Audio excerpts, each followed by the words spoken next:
Next question.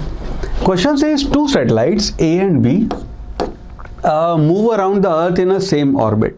दोनों आपके satellite हैं, सेम ऑर्बिट पे घूम रहे हैं. The mass of B is twice that of mass of A. तो यहाँ पे अपने को दिया हुआ है कि mass of B is twice mass of A. ये अपने को सिनेरियो गिवन है. अपने स्टेटमेंट है speed of A and B are equal. दोनों की स्पीड बराबर है. Potential energy of earth plus A is same as that of earth plus B. Kinetic energy of B and A and B are equal.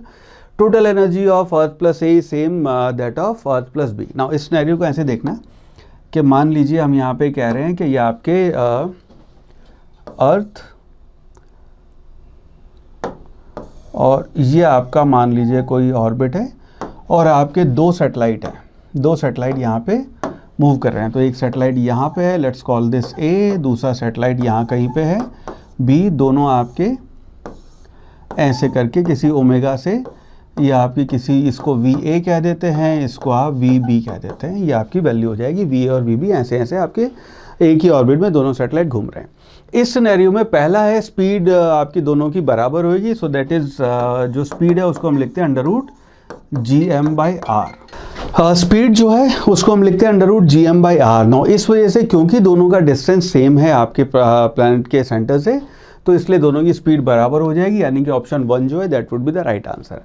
Second कहता है potential energy of earth plus A same as that of earth plus B. Now potential energy जो है U, उसको हम लिखते हैं this will be equal to minus G M M by R. ये आपकी इसकी वैल्यू आएगी. नाउ ये जो G M M by R है ये आपका मास ऑफ द सैटेलाइट पे डिपेंड करता है. तो और क्योंकि यहाँ पे मास दोनों का अलग अलग है तो पोटेंशियल एनर्जी दोनों की अलग अलग होगी. तो इसका मतलब ये स्टेटमेंट आपका रॉन्ग हो गया. तो आपका क्योंकि मास दोनों का अलग अलग है इसलिए आपकी पोटेंशियल एनर्जी अलग होगी. इसका सिमिलरली काइनेटिक एनर्जी है. सो काइनेटिक एनर्जी है उसको आप लिखते हैं this will be equal to G M M by 2r. ये आपकी इसकी वैल्यू आती है. काइनेटिक एनर्जी पॉजिटिव होएगी. ये भी अगेन आपके मास पे डिपेंड करेगा. तो स्टेटमेंट भी आपका रॉन्ग हो गया. टोटल एनर्जी इन दोनों को जब हम ऐड करते हैं तो हम लिखते हैं total energy will be equal to kinetic energy plus potential energy. इन दोनों को जब ऐड करेंगे तो इसकी वैल्यू आ जाएगी minus G M M by 2r. और ये भी आपका मास पे डिपेंड करता है.